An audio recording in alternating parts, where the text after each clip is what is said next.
Well, thank you for coming. And thank you to those that will watch this session on the recording. Again, I apologize that I had to reschedule. My daughter was sick. We were originally supposed to have this class, so I hope you all can join at least by recording and watching the recorded video of our growing tomatoes class.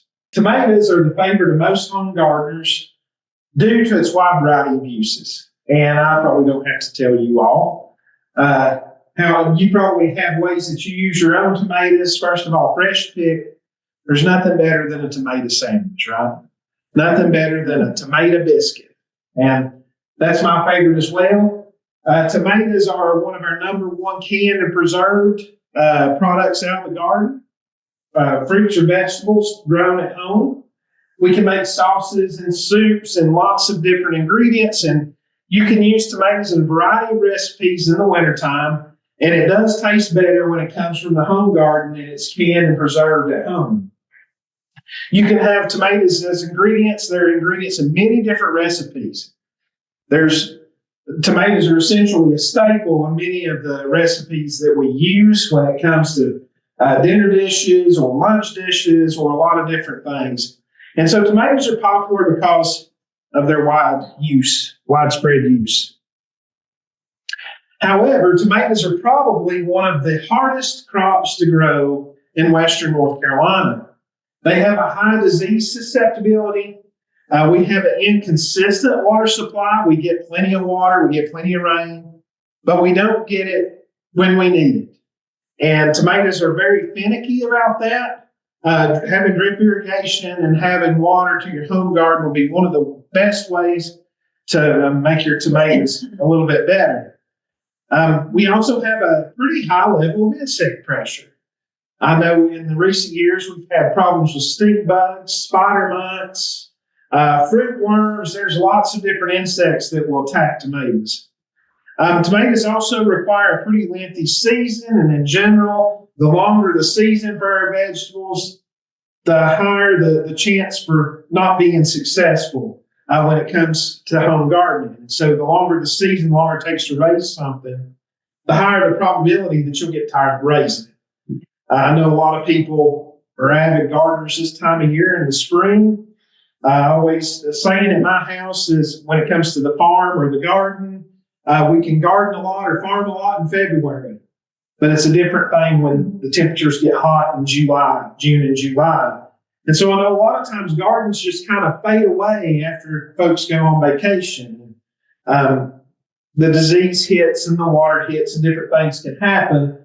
And the garden can really go downhill. And so having that long growing season really works against successful tomato production in the home garden, unless you are an avid gardener and you really enjoy it.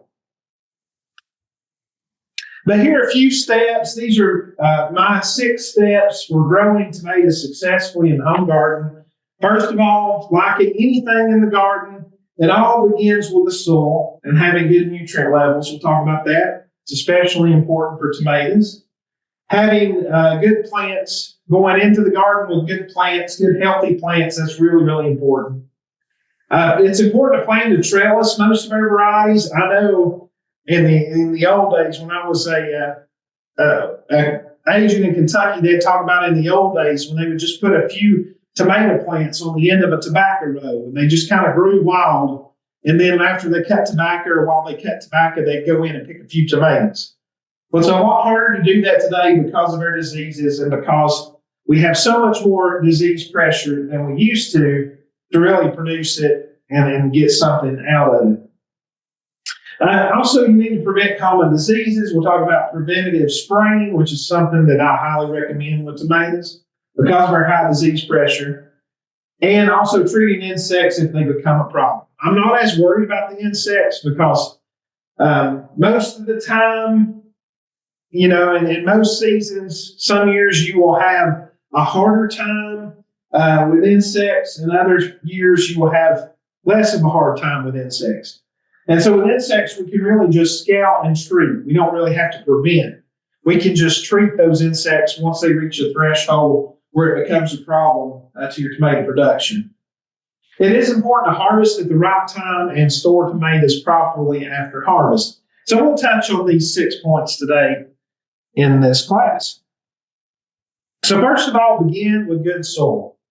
If you're growing in a traditional garden setting, you want to choose a location that hasn't had tomatoes grown for 2 years if possible.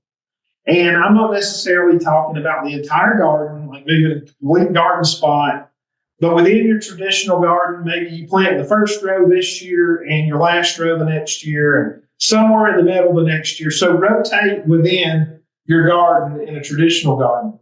With raised beds, of course, I know a lot of people that will try to put their tomatoes in the same bed every single year. If you could have multiple beds and rotate, it's much better. So in general, you don't want to raise tomatoes because they're so susceptible to disease. You don't want to raise your tomatoes or grow your tomatoes in the same bed 2 years in a row. And really, if you can only raise your tomatoes in a bed once every 3 years, it'll be helpful. With raised beds, typically raised beds are high in organic matter. It's a less coarse material. That's what we want to use, like a real good raised bed soil. We don't want to use a potting soil unless you're going to fertigate weekly. You're going to fertilize every week. There's a difference in raised bed and potting soil. Raised bed soil essentially is going to be higher in organic matter. It's going to include compost. It's going to include things like wood chips, possibly. And then maybe if you buy it in a bag, like a Daddy Pete's mixture or something like that, or Black Cow, they'll probably add in dolomitic lime to make sure the pH is where it needs to be.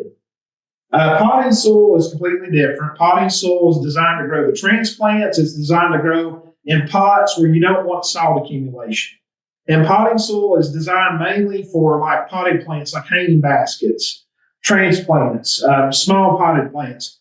And it's meant to drain out salts because salts are a problem in the greenhouse where you don't have rainfall. And so if you're using potting soil, it's designed to leach out all the nutrients and the salts. It's not designed to retain anything. It doesn't have a whole lot of organic matter.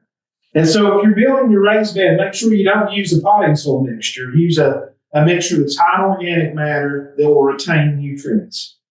That's more like your traditional soils.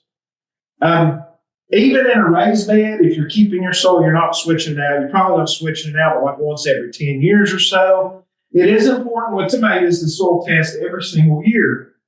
And it's because tomatoes have very high phosphorus and potassium needs, and even more importantly, they're very susceptible to issues with pH. And so I recommend taking a soil test with raised beds or traditional gardens every year with tomatoes, so that you know what that soil pH is if you need to add lime. That's the main reason. But also, tomatoes can be susceptible to potassium issues, to calcium issues, and you can have issues like blossom end rot that comes many times in relation to the water and water consistency, but it also can be caused by calcium deficiency.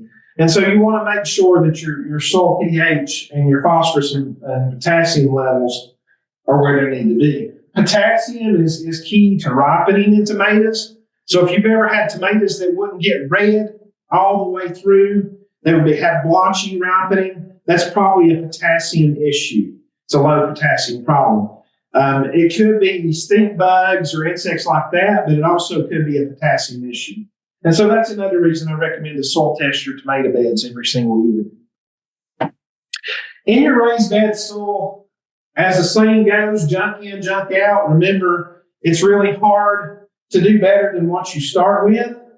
And so if you start with a very poor quality soil, it's going to be very hard to amend it. A lot of people want to start with something like a field soil, field dirt, because it's very easy to obtain and it's usually cheap and it's usually really high in mineral, but it's almost impossible to take a field dirt that someone's dug out of the ground. Usually it's not topsoil. They want to put it in a raised bed, and then they ask me all the time what you amend it with.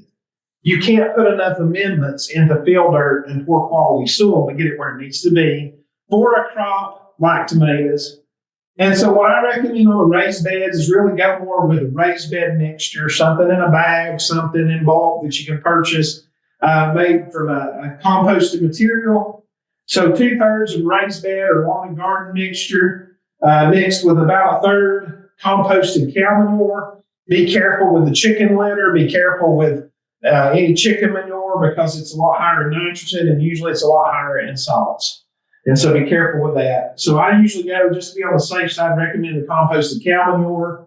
The chicken litter that's in a bag, like the Daddy Pete's kicking chicken or the Black Cow chicken litter, is usually okay because it's been tested and it's not high in salts. But if you were to just go get poultry litter somewhere that come out of a chicken house or out of your own chicken coop, that is a concern with salts, which can be detrimental to your tomatoes. So you want to be careful with that. And then also I always get the question, what about things like adding straw or leaves?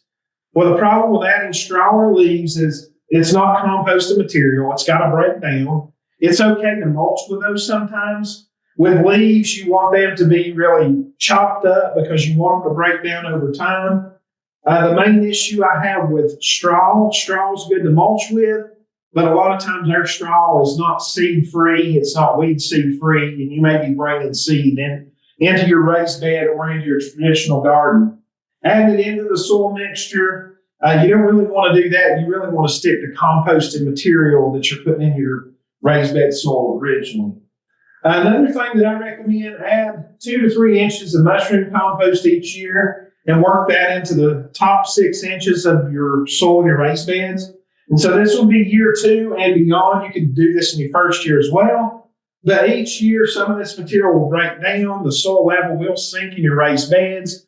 Every time you add mushroom compost, you are adding organic matter. Okay, so that's really what you're after, keeping those organic matter levels up. Mushroom compost does have a little bit of phosphorus and nitrogen, so you're adding that back into the soil, which is good. But primarily you're doing this to maintain organic matter levels and to really get your organic matter content up in your raised beds. So I recommend adding 2 to 3 inches of mushroom compost each year. Work that into the top 6 inches of your soil. You can also every 4 or 5 years or 3 or 4 years add 1 to 2 inches of composted cow manure instead. This will add a lot of phosphorus back to your soil because composted manures are very high in phosphorus. And again, I would use a tested composted product. So something like Daddy Pete's or Black Cow, something along those lines. Just because it's been tested, it's certified weed seed free, it's been got up to the appropriate temperature, and we know that material is composted. If you go dig it out of somebody's barn, you don't know what they fed their cattle, you don't know what chemicals could be in it. It could be composted manure, it could be a mixture of raw manure. You know, it's a lot better to go with something in your raised beds that you know it's already composted and it's ready to go. You still need to add nutrients. Even if you've got the good mushroom compost and the good topsoil, you know, that's not enough to raise tomatoes. And so we still need to add some nitrogen. If you're wanting to grow as organic as possible and you don't want to add nitrogen fertilizer, we can add some organic nitrogen sources. But typically each year we need to add 2 to 3 pounds of nitrogen per 1,000 square feet. It's not very much per bed, but we do need to add it. And then we need to add it later on too as the tomatoes begin to grow. Not just the nitrogen to start out the season, but you need to add some a little bit later on when your fruit begin to develop. And in a traditional garden, we used to say a side dress application, but you're essentially adding nitrogen when the plants are at their highest needs. And that's when that fruit begins to develop, about golf ball size. Adding a little bit in there just to carry your plants through the season. And we'll talk a little bit more detail about that in just a minute. A little bit on fertility. Of course, if your soil pH, if you're growing tomatoes in a traditional garden, pH is really, really important regardless of a traditional raised bed. But it's even more important in a traditional garden because you have to remember it takes at least 1 year to get the full effect of a lime application when you need to raise the soil pH. The same thing if your pH was too high and adding sulfur was recommended, it takes at least 1 year to make that adjustment in your traditional soils. And we want our target pH for tomatoes to be 5.8 to 6.3. You can get up to 6.8, that's fine. But really you're shooting for that 5.8 to 6.3 mark. The soil test will tell you apply no more than 50 pounds of lime per 1,000 square feet each year. If the soil test calls for more, you might want to choose a different location if it's a traditional garden. But remember, it takes 1 year to get that changed. With phosphorus and potassium, again, that's applying according to the soil test. I tend to try to stay away from fertilizers that have muriate of potash-based potassium, and that's because muriate of potash contains a lot of chlorine, which is not as good for tomatoes. I like other products that have different potash sources. And this would be because basically low or high potassium can result in ripening disorders. It can be either way. If you get too high, you get too low, it'll cause ripening disorders in tomatoes, and that's what we're worried about. Something like a triple 10, that's okay. Adding triple 10, we'll go through some examples here in just a moment. But this is only when the soil test calls for it. Your phosphorus and potash is only when your soil test calls for that application. You do need nitrogen every year. We typically say 2 to 3 pounds of actual nitrogen per 1,000 square feet. We want to apply 2/3 of our nitrogen before planting, and then 1/3 in season once your tomatoes get about golf ball size. And some examples of that, basically, here's some scenarios. If your pK levels are adequate, you only need to add nitrogen. What we typically recommend is a product of calcium nitrate, 15.500. A lot of people might want to put ammonia or urea. I'm not as big of a fan of ammonia or urea on the garden. I really like the calcium, 15.500. It helps with blossom end rot. It's another reason I recommend that. But it's a lower percentage. You're not going to burn your plants up putting too much. And so basically, if you're talking about 1,000 square feet in a traditional garden, this would be about 12 to 18 pounds of calcium per 1,000 square feet. If you need phosphorus and potash or potassium, if it's less than 2 to 3 pounds according to the soil test, basically you would go with something like triple 10 or a complete fertilizer. In a traditional garden setting, that'd be 20 to 30 pounds per 1,000 square feet of triple 10. If you need more, there are other products that we can go with, like a 10-20-20 or a 5-10-15. We can use calcium nitrate with a 25-25. There are ways to adjust that with fertilizers. We move on, and here's an example here of calcium nitrate, what it looks like in a bag. Normally this will be blue, and this is Yara brand. The red is a greenhouse grade on the bag. But also, instead of adding just granular fertilizer for raised beds, you can add granular, which is usually just a handful or less. It's not very much. Alternatively, you can also fertilize with liquid fertilizer, like a 20-20-20 water soluble, and you can water that in about once a week, and that'll grow really, really good tomatoes in the home garden. Usually your raised beds are located close to the hose bed anyways. I'm a big fan of drip irrigation, and there's so many systems out there now. Berry Hill Irrigation out of Virginia. You can order systems from Walmart. There's systems online, different drip systems that you can apply to your raised beds, and they work really, really well. I'm not as big of a fan now of the soaker hose because we have better systems and they're affordable out there. So why not go ahead and drip? But this hose connector can hook right into your hose bed, your water hose. It's got a backflow preventer on it, so it won't go back into your water supply. And basically, you mix your 20-20 water-soluble fertilizer in a bucket, and it's going to do a 1-to-16 ratio, I think. And you can look on the 20-20-20 bag, and it'll tell you how much to mix to get 200 parts per million, which is what you want every time you fertilize with this stuff. And you can just fertilize in your drip system when you turn that on. And all you have to do to not fertilize, to just add water, is just simply take this hose-on connector off your water hose and off your hose bib. Any place you have two water hoses that hook together, or any place you're hooking into your, I'm very popular with my cell phone. Thought I had it turned off. But anytime any place you have a hose that hooks together or you hook into your hose bit with a water hose, you can use this hose-on connector. These hose-on connectors, you can purchase them online. Mize Farm Supply in Tennessee, they'll ship it right to you by UPS or by Postal Service. The other option for that is, of course, Amazon.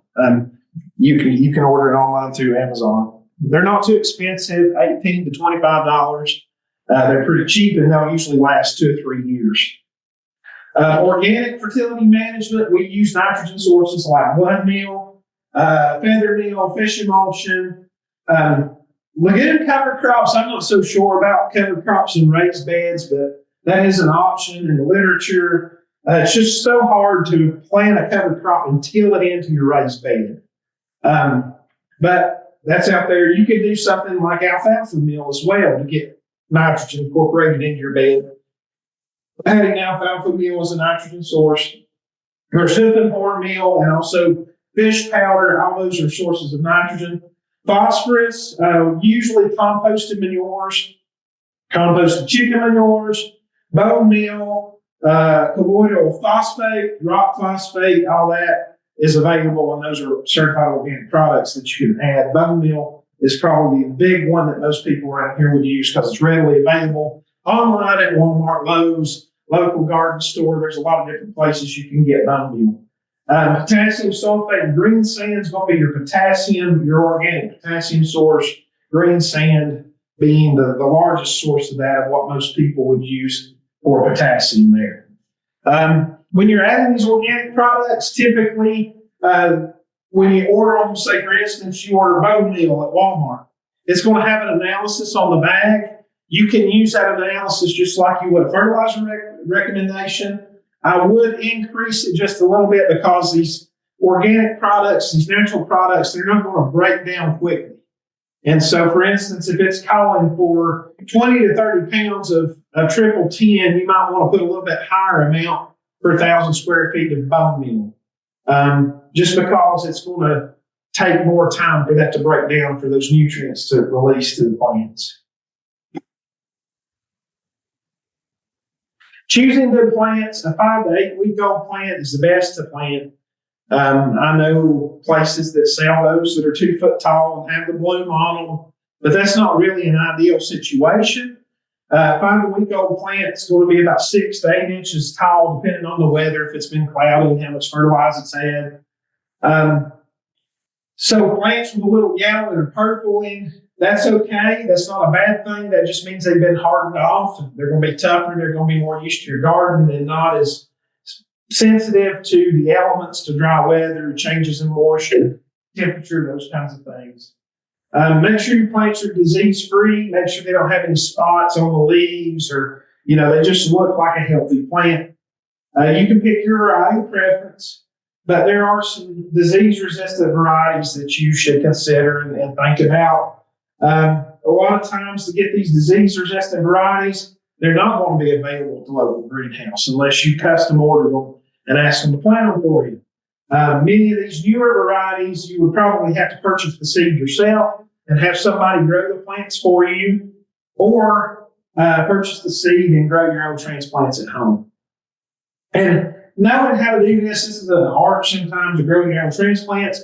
But with tomatoes, especially if you want to have tomatoes coming in at different times of the year, you want them coming in all summer, you can plant early and late tomatoes to come in all the way to frost if you want to. Growing your own transplants is a really good way to make sure you have plants available. And tomato plants are one of the easiest transplants to start and grow. They're not very hard to grow at all. So that's one that I would start with if you wanted to try to grow plants on your own at home. Recommended varieties. Here in the mountains, we have the Mountain Series. So this would be Mountain Pride, Mountain Fresh, Mountain Spring, Mountain Gem, Mountain Majesty, Mountain Merit. All those were developed by a tomato breeder in Western North Carolina at the Mill River Research Station, Dr. Randy Gardner. Those were developed for Western North Carolina. So a lot of times those are the ones that I'll recommend just because they were developed for our area. Other varieties, there are traditional varieties as well. Big Boy, Better Boy, Early Girl, Beefsteak, all of those varieties. Those are really old varieties. They've been around a long time. They will grow well. I will say though, like the Better Boy, the Beefsteak, some of those are more suited to pots than they are to home garden, just simply because they don't have very much disease resistance at all.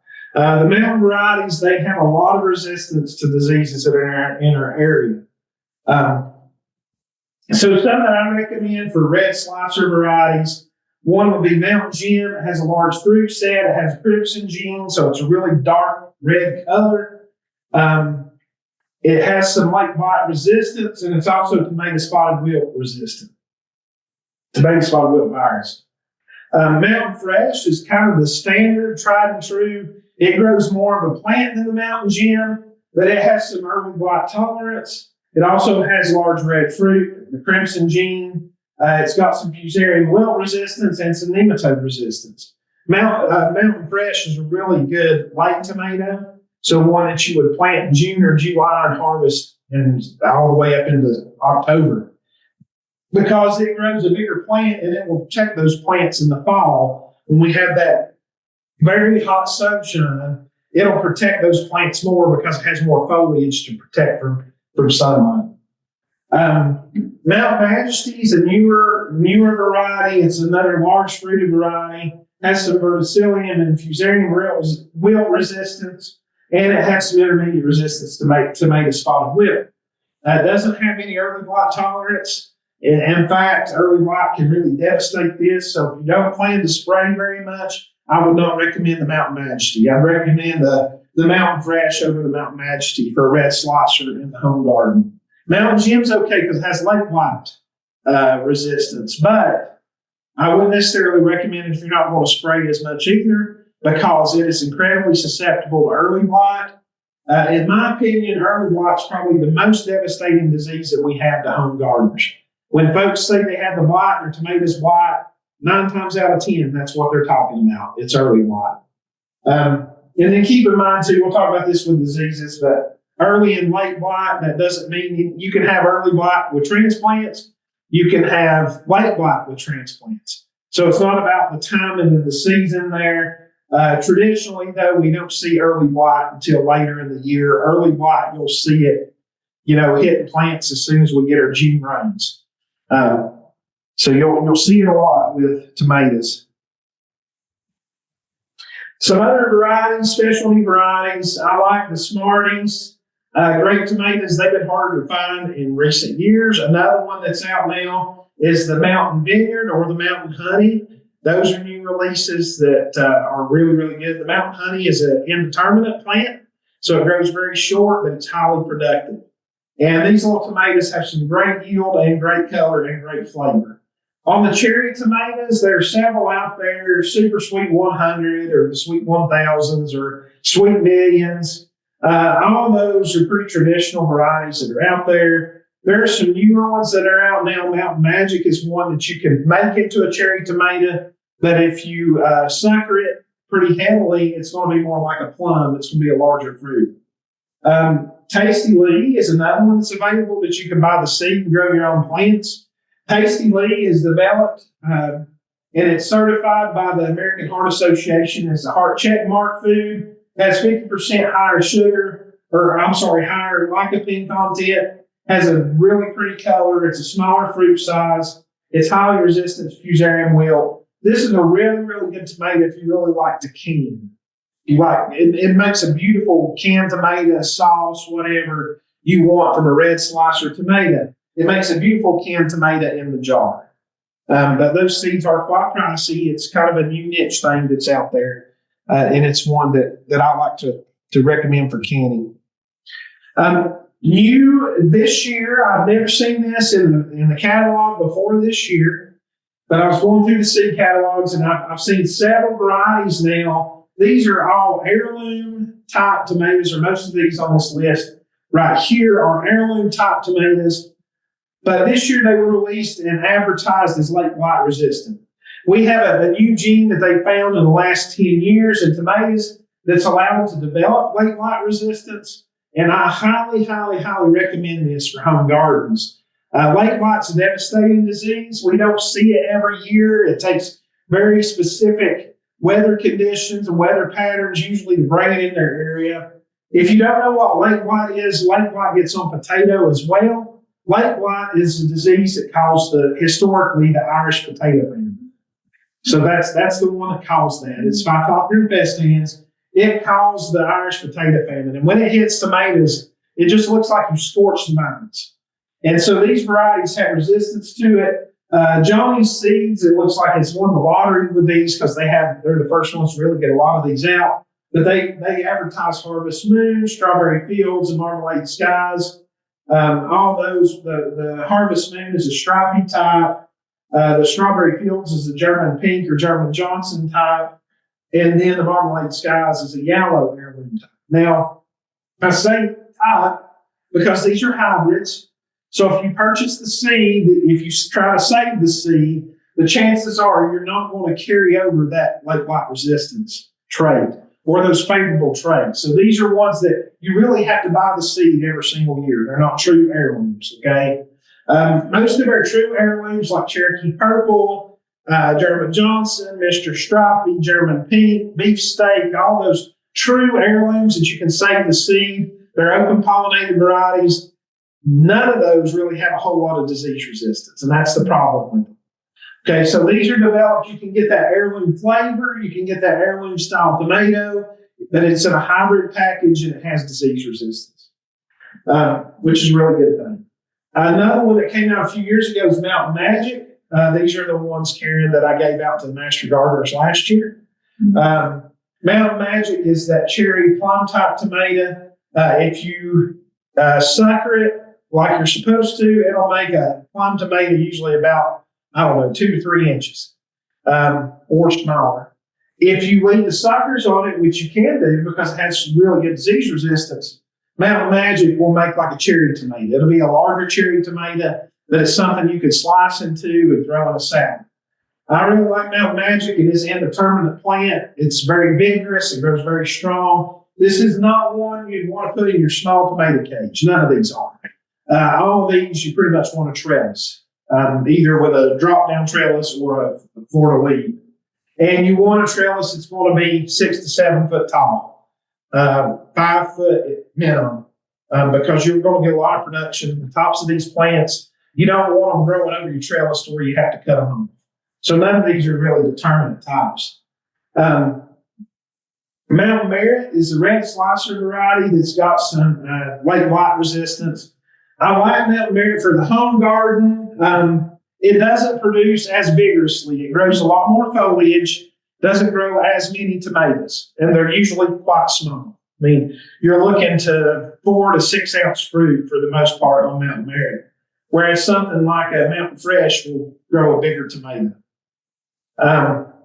Plum Regal, that's the newest Roma that has late blight resistance. There's also one called Plum Crimson that has some late blight resistance that are newer plum type Roma tomatoes. Mountain Rouge, that's a German pink type tomato, has really good flavor, there's really big fruit. It is an indeterminate plant. Mountain Heritage, though, this is my favorite Cherokee Purple type. I've been growing this for several years, getting the seed before it was released to the seed company. It's making me a little nervous now that it's been released to Seedway because you never know what's going to happen when they take it and try to get the seed production up. The Mountain Heritage has been a really, really great Cherokee Purple type tomato. I've grown that one on the farm for several years now. Mountain Girl, it's a determinate plant. It's a heavy producer. It has a very sweet flavor, and it has that late blight resistance as well. Mountain Sunrise or Sunshine, I can't remember what they're going to call it, but it's a stripy type tomato.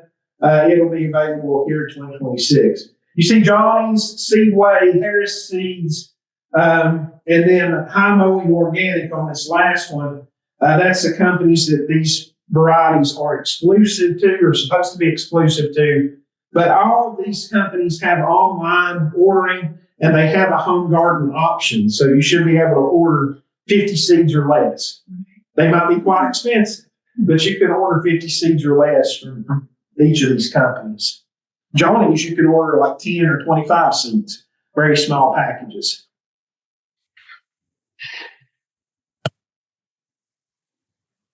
I really like the snacking type. These are the ones that you'd want to put in your 3-gallon pot and put it on the front porch. You can just go by and just eat whenever you're there. But there's lots of different varieties of these, so I encourage you to try some if you ever get a chance. Indigo cherry, again, one of my favorites. The Mountain Magic, like I talked about. Then there's some others: Green Bee, Pink Tiger, Lucky Tiger, Pink Blush, Bronze Torch, and Tomato Berry. Tomato Berry Garden. All of these have some really unique flavors. They're kind of fun to play with. If you're an avid tomato grower, you may want to try some of these. I will warn you, though, that everything on this list but Mountain Magic is incredibly susceptible to early blight and late blight and several of our diseases, bacteria, septorial leaf spot. A lot of our diseases, they don't have a whole lot of disease resistance.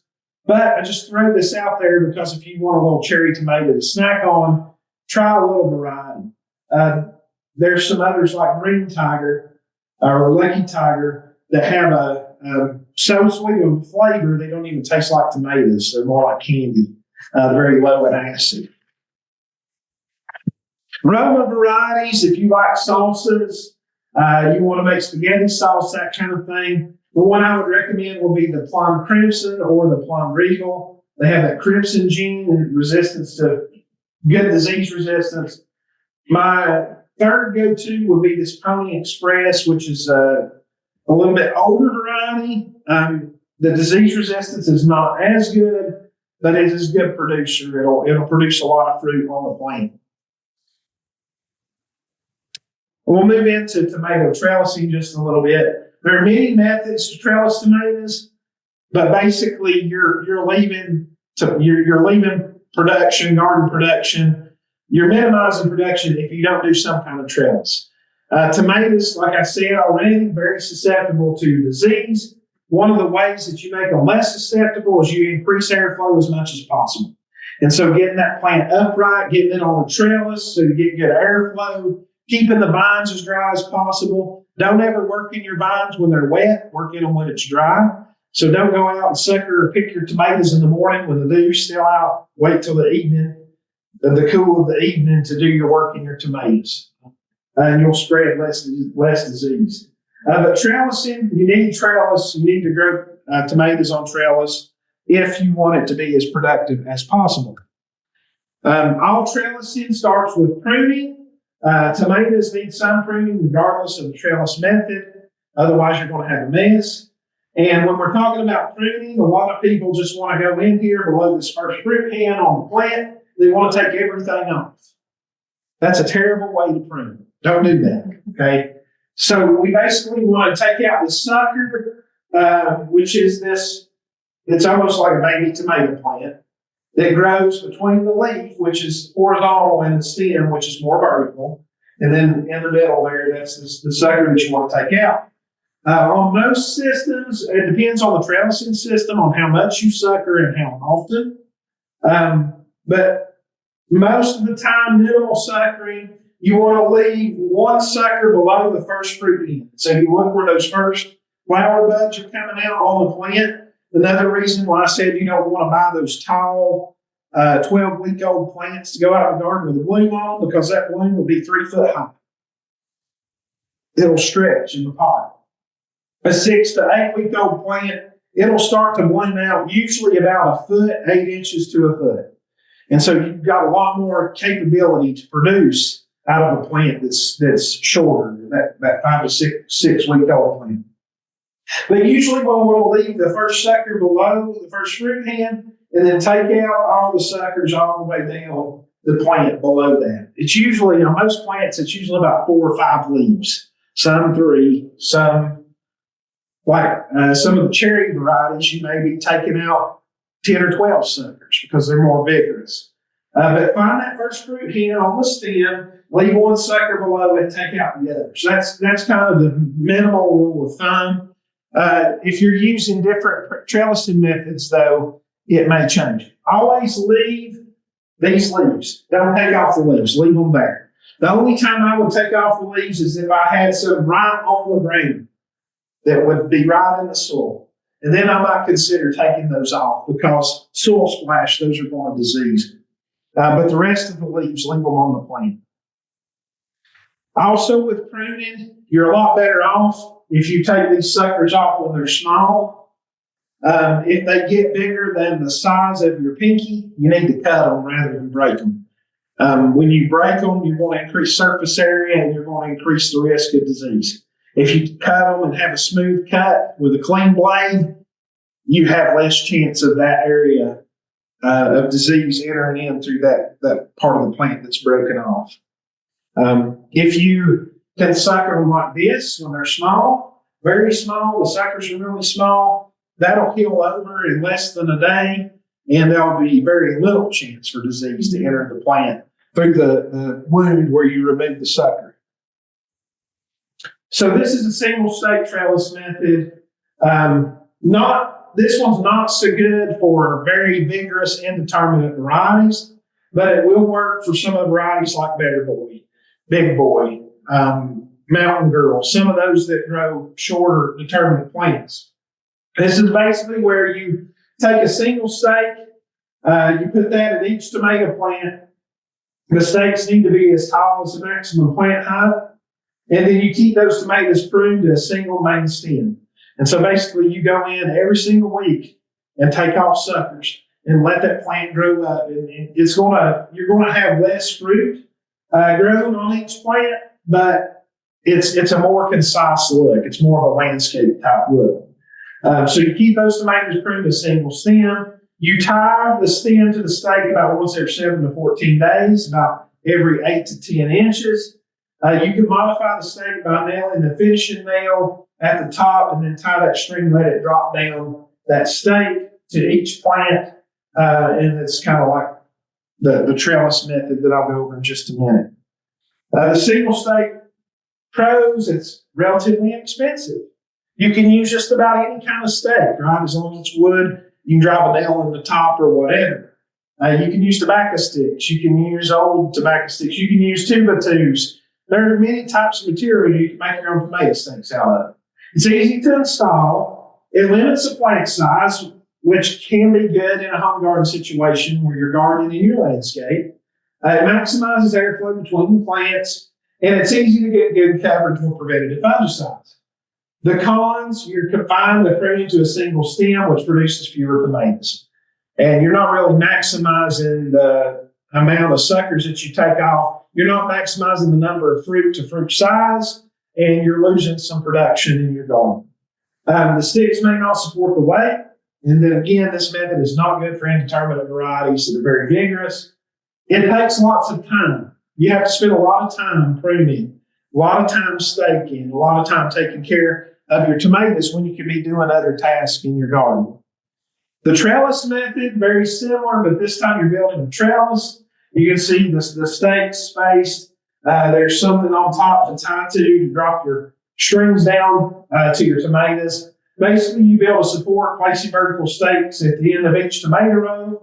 Vertical stakes should not exceed 12 feet in distance between each other, about 6 plants maximum in each stake length. The stake should be the equivalent to the desired mature height. Again, however high you want to pick your tomatoes or want them to grow. You attach a horizontal support, which would be like this metal here, in this case, a piece of conduit. You can also use lumber. There are lots of different materials you can use to do this. And then you drop a piece of string, like grass string or tomato twine, whatever it may be. You drop it down to each plant, and you secure the plant to the string by tying them loosely. And then there must be an individual string drop to each main stem. One advantage to this over the previous stake method, single stake method, is you can prune these trellises. You can prune them to 2 stems instead of 1 single stem. But again, you're pruning to 1 to 2 stems. You keep the plants pruned to 1 to 2 stems all season long. You got to remove other lateral suckers each week. As the plant grows, you got to go in there and keep wrapping that plant to keep it trellis so it won't fall down.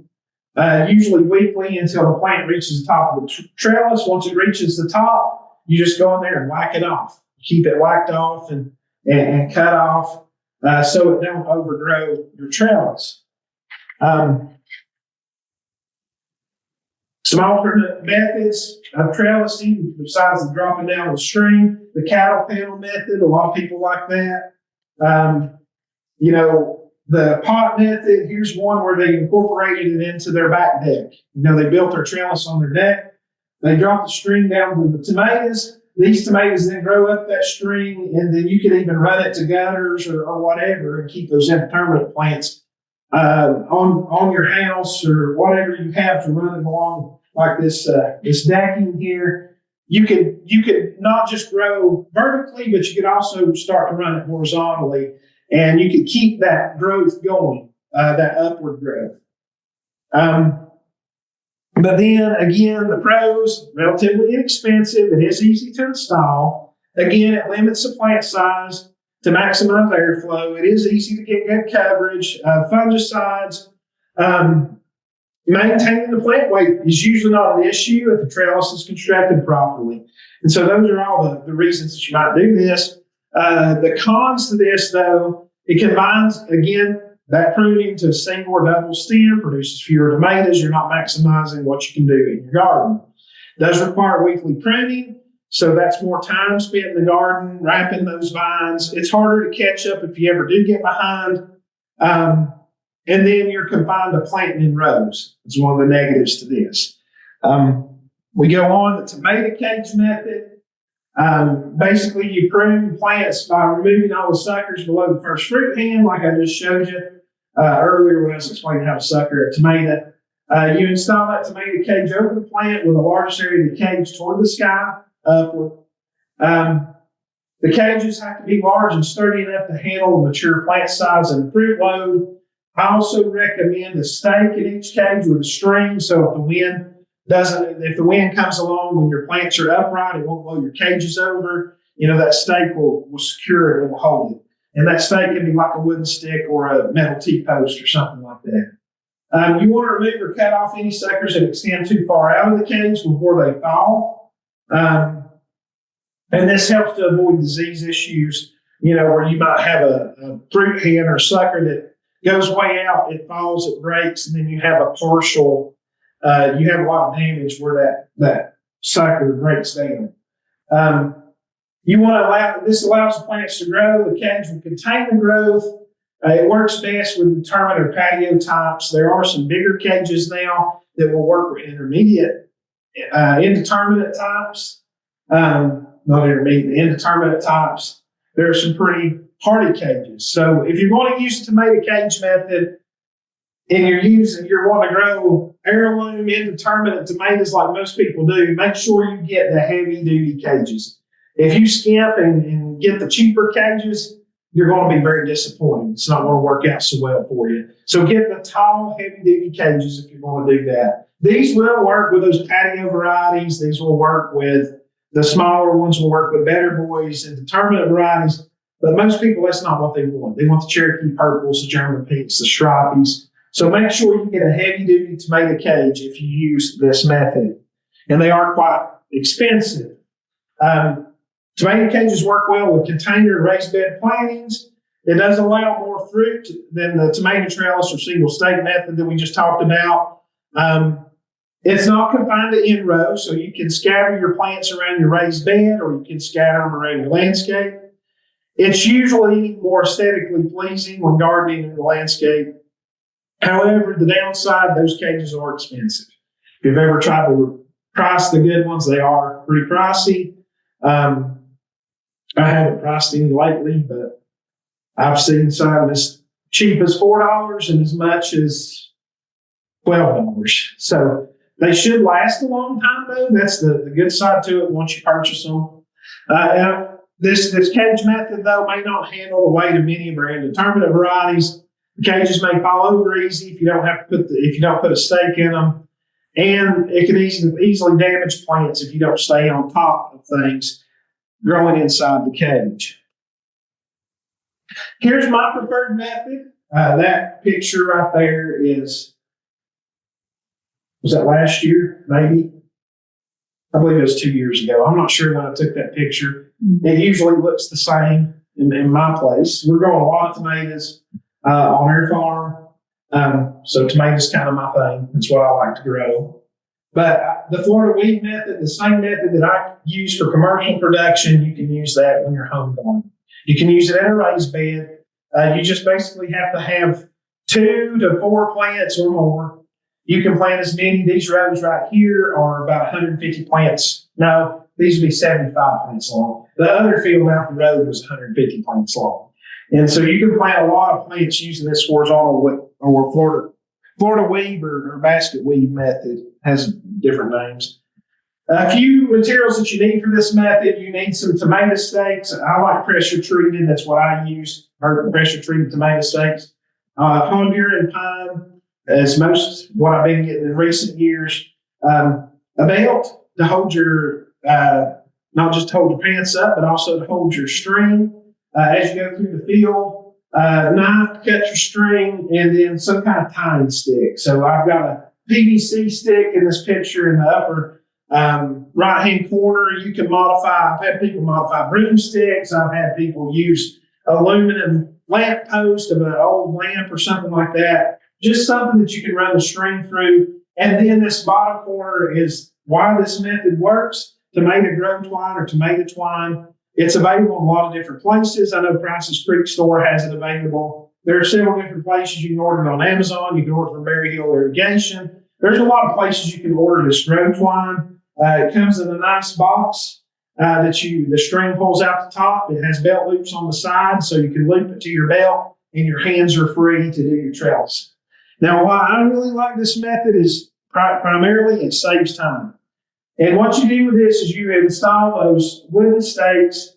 You can use other things besides wood, but wood's what I use. You can install those stakes one every 2 plants. So basically at the end, you put them at a 65 degree.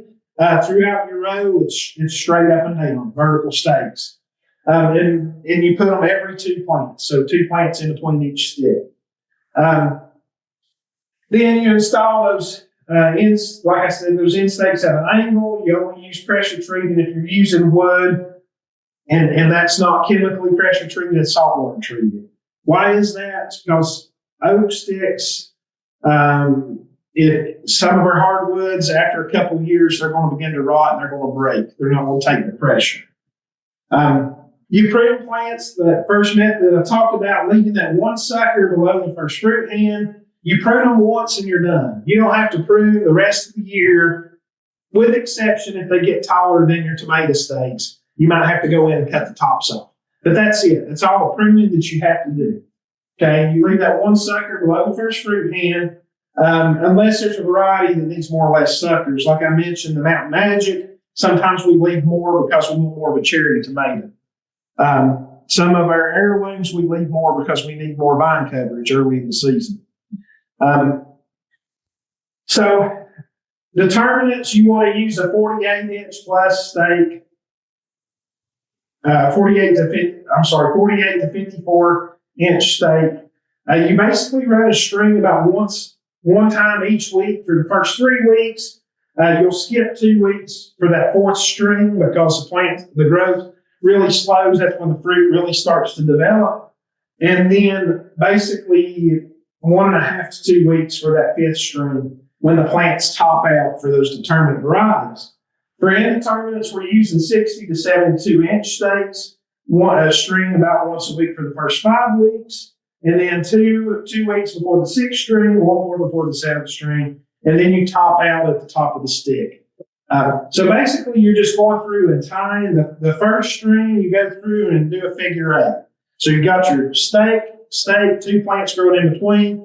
You go down one side and weave it through the plants. Then when you come back down the other side, weave it through the plants. And what that does is that creates a figure 8, and it holds each of those tomato plants upright. It gets them growing in the right direction.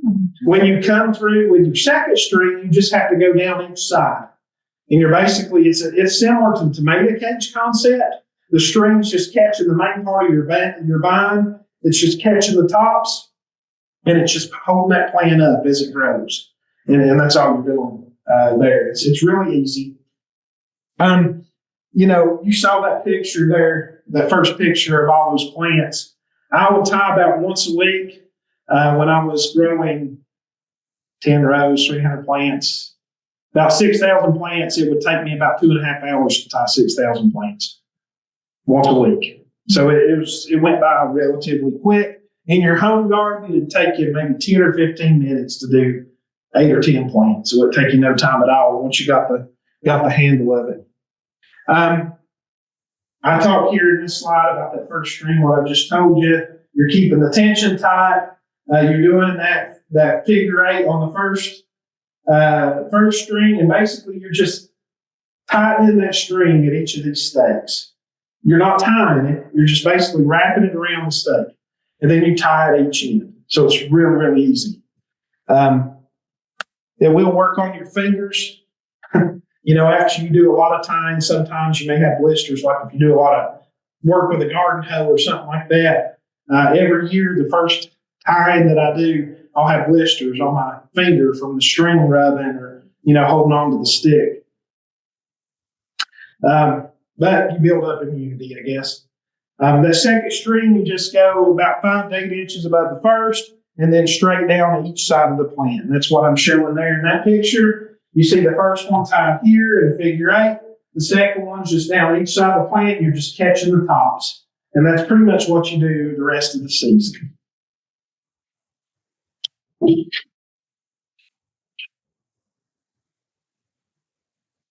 All right, the pros of Florida weed. The pruning method has the best fruit size to fruit quantity outcome. You're going to maximize your garden production using this method. It's the easiest to utilize and maintain, takes the least amount of time. It's the most secure method of trellising in my experience, and it lends well to preventative spraying. Again, you have more airflow. It is confined to planting in rows. You have to have 2 plants to work for it to work well. One doesn't work as well in this method. I don't know if you just have one plant that you're doing. I don't know why you would use this method. I'd rather use the tomato cage in that instance. And the Florida weed can be hard to implement if you're using raised beds. Any questions on trellising? I need to make a video of that because it's much easier to show in person than it is to describe. It's a very easy method, the Florida weed. But like I said, caring for your tomatoes through the season, you need drip irrigation. Eliminate overhead as much as you can. You don't want to get the foliage wet. Wet foliage promotes disease. Working in wet foliage promotes disease. You need about 1 acre of each per week for vegetables. That's 5 gallons per plant. You will have some water source from dew, rainfall, and then, of course, your irrigation to make up that amount. Under normal circumstances, tomatoes need about 1 to 4 hours of drip irrigation per week. They need consistent water availability. When you have extremes, this promotes blossom end rot. So if you go periods where you're extremely wetting the ground, you let them dry out way too much, and then you wet, or you go to extremes of having a lot of wet, and then all of a sudden it dries up. Tomatoes don't like extremes. They want to be consistent. So if you can maintain that consistent moisture level, it's going to be better for you in terms of blossom end rot. Those extremes of going dry to wet, dry to wet, dry to wet, that's why you have blossom end rot. There'll be some varieties that will tend to do blossom end rot more. The big boys, the better boys are notorious for blossom end rot if you don't have a drip irrigation system, if you're not watering tomatoes like you need to be. Never working the tomatoes when the vines are wet. Again, this is to keep disease down, keep it to a minimum. And don't forget the need for maintaining fertility. Tomatoes need fertilizer throughout the year. If it's a nitrogen source or an organic source or a synthetic fertilizer source, either one, they just need those nutrients when the fruit starts to grow and produce on the plant. I'm not going to spend a lot of time on diseases here, but just to make you aware, early blight, in my opinion, again, it's the most costly disease for home gardeners. This is the one that just defoliates your plant. And you know this one, it has a telltale sign. When you look at the spots on the leaves, it will look like the inside of a cross-cut piece of wood. You know, like you cut a tree and you age it by the tree rings. Early blight, if you look on a leaf and you see these concentric rings that look like that within the spot, that's early blight. And that's the telltale sign. It's not always, this is one that's this picture's actively growing with these rings so you can see it really, really well. Most of the time, when we see it, it's like this black spot, but you can just barely make out those areas, those rings. Then it'll have this bright yellow, very tiny edging. Sometimes you'll see this yellow spot in here on the leaf, just right outside of those diseased spots where the spores are sporulating. Early blight is a soil-borne pathogen. It's in our soils. It comes out of the soil. You're not going to prevent it from coming. It's already there. If you've grown tomatoes there before in the last 100 years, you've got early blight spores there. If your neighbor a mile away has grown tomatoes in the same spot for years, guess what? When it rains, those spores are released. So it's in our soils. It's here. Usually, early blight gradually devastates the production of your tomatoes. It does seem to come on quickly, but it really doesn't. You'll start to see it first. It'll just look like a bottom leaf of the plant starts to die.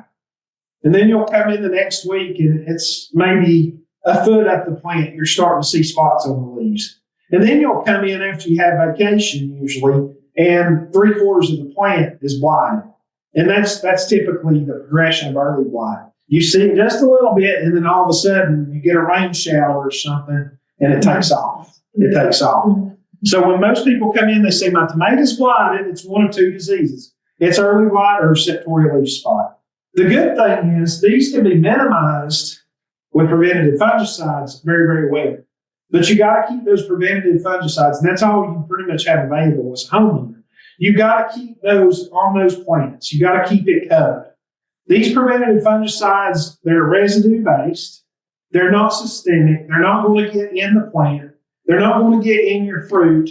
You know, when you wash the fruit off, you're going to be able to get there'll still be a little bit of pathogen there. You probably will be eating a little, or not pathogen, but residue. Probably still would be eating a little bit of residue on the fruit, but it's going to be at such low levels, it's not going to hurt you.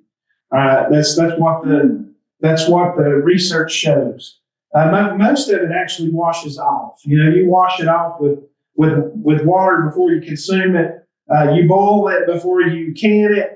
You know, to heat up those tomatoes, to take the skins off, you're going to remove the residue. It's going to come off of there. So preventative fungicide is key to minimizing early blight. We'll talk about approach to that. Late blight, again, about the only option you have as a homeowner on late blight is preventative fungicides that you spray on the surface to keep the blight from attaching to the plant. Late blight, as I mentioned earlier, is a famous cause for the Irish potato famine. It is horrible. It is airborne. It comes in rainwater and with the weather. And so a lot of times we may not see it but once every 3 or 4 years. But when we see it, it's bad. It hits bad. So it is important to protect against it. The best way to protect against late blight today is to use those resistant varieties. That's number one. The other thing I would say, if you're growing varieties that are resistant, you really like traditional heirlooms, whatever you have, there's a very specific fungicide product that we're going to spray preventatively to try our best to keep it from getting on the plant. The way late blight works, you'll typically see it start in the top of the plant. It won't start in the bottom. And it'll look like you just burnt the main stem of the plant or the leaves.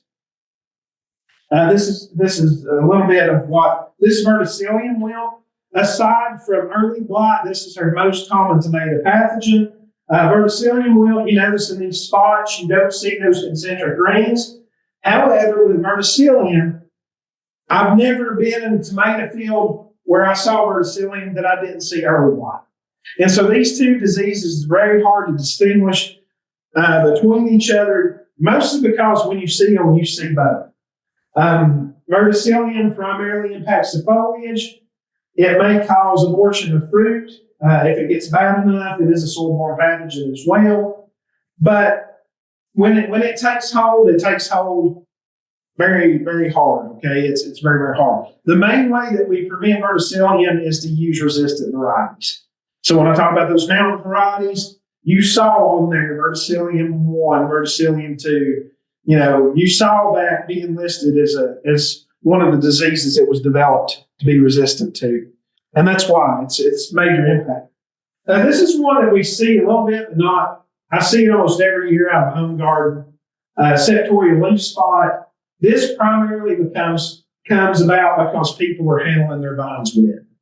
And it will defoliate very quickly, but it's not like early blight where it starts at the bottom. It can start anywhere on the plant. And it starts with these tiny specks, much like bacteria. It'll have these little specks all over the leaves. And after a few weeks, it'll completely defoliate the section of the plant. So if you look and you have a hole in the plant where the leaves are really defoliated, you look around at the green material and you're probably going to see these little spots, and it's probably Septoria leaf spot. We can take care of Septoria leaf spot pretty well with preventative fungicides. Bacterial speck and spot, this is another disease that we don't necessarily see every year, but I do see it sometimes. It looks very similar to Septoria, but the spots are a little bit different. We can distinguish between it that way. Bacteria will get on the fruit. Preventative spraying of fungicides doesn't work as well for bacteria, but we can prevent bacteria with applying copper. Copper fungicide just pretty much keeps it away, or will for the most part keep it away. We do have strains of bacteria that are resistant to copper. Bacteria speck and spot will make a plant look really bad. But what we found out in the last couple of years with research, it makes the plant look horrible. But what we're finding out in research is it's not affecting yields all that much. So we're getting marketable fruit. It looks terrible on the plant, but the leaf is still working. It's still making the fruit. And so what we've seen is, even though it looks bad on the plant, you can see the disease, it's not impacting the yield that much. So I'm not as worried about bacteria anymore as I used to be, given a recent research that's come out. Here are some common diseases you may see at different times. This first picture here, this is not a disease. This is actually insect damage. That's your sting bite damage. This upper picture right here, this is ripening disorder. This is bacterial wilt. Once you get this, you don't get rid of this. You probably don't want to see this in a raised bed, but you may see this in a traditional garden scenario. It's a soil-borne disease. Blossom end rot, every year I get calls about blossom end rot. This leaf curling, I'll get calls about this a lot of times. Most of the times the leaf curling in the bottom picture, that is a variety-specific trait. I know the candy stripe tomato that we raise, it's an old German candy stripe tomato. It's terrible for that leaf curl to happen on the bottom. There used to be a tomato that we had in this area called Mountain Glory, and the whole plant would do that. The leaves would curl. These will be more prone to some diseases like bacterial diseases or early blight, because when those leaves curl, they hold in moisture and they don't dry out as readily. However, there's not a lot you can do about it. It's a genetic thing. It has to do with the environment. Some years it's worse. We don't really know why it does it, but you'll see it really bad in some years. A lot of times I've seen it more with early tomatoes where they're planted in cold soil. But you can have that sometimes. And then, of course, up here, this picture that you see, that I can't see very well on the screen, but I can see it on the computer, that is actually caused by damage that occurred to the stem. The plant will try to grow adventitious roots out of the stem. People say, what's going on? Most of the time, that's caused by wind damage, or maybe when you were going through trellising or working on the plant, you damaged the stem, and that's the plant's response. It'll grow those roots out of the stem in order to try to compensate for the damage. So to make a fungicide program, this is what most people come to this class for. Here's what I recommend. When you transplant, put in a little bit of 20-20-20 water-soluble fertilizer, about 1 tablespoonful per gallon. Begin your preventative treatments about 2 weeks after transplanting. And so this will be mancozeb until you start to pick. So there's bonite mancozeb, there's manzate, There's lots of different versions of this. This is available at any garden supply store. You spray this about once a week, once every 7 days. If it's raining, once every 7 days. If it's really dry, like it has been here recently, once every 14 days. What's the name of that? Mancozeb. There's lots of different name brands, but that's an active ingredient. Bonide, Mancozeb, Manzate, those are two of the most common names. And you want to treat the whole plant. You want to mix it according to the directions. You got to get good coverage of the plant, top to bottom, as much as you can. Spray that whole plant. If you just go through and spray a little bit on the leaves in a streak, it's not going to do you any good. You've got to get really good coverage of those leaves every time you spray with this, all the way up and down the plant. You can mix copper fungicide with Mancozeb. About every third week, this copper will help prevent some of your fungal diseases. It will also help minimize bacterial diseases, unless you have a copper-resistant strain of bacteria. When the fruit begins to ripen and it comes time to harvest, the one thing you'll see on your Mancozeb product is it will say it might have a 5 to 7 day pre-harvest interval. Has a 7-day, when are you going to pick it? If you have to apply it once a week, when are you going to pick, right? Mm-hmm. So if it has a 7-day, you really need to switch to another product because of that. The Mancozeb's a better product for preventing disease, but then we switched to chlorothalonil because it has a 0-day pre-harvest interval. You can spray it as long as that plant's dry. You can go in and pick tomatoes off of it. Okay, and so chlorothalonil would be like Bacadine. That would be one of the main ones. Funganil was another one. Bonide chlorothalonil, that's another one. It's available at any garden supply store. And you want to apply that again, weekly applications, once every 14 days if it's dry. You can quit applying that chlorothalonil when your fruit production begins to slow down. Basically, there's no need to protect the plant if you don't have many more fruit left to harvest.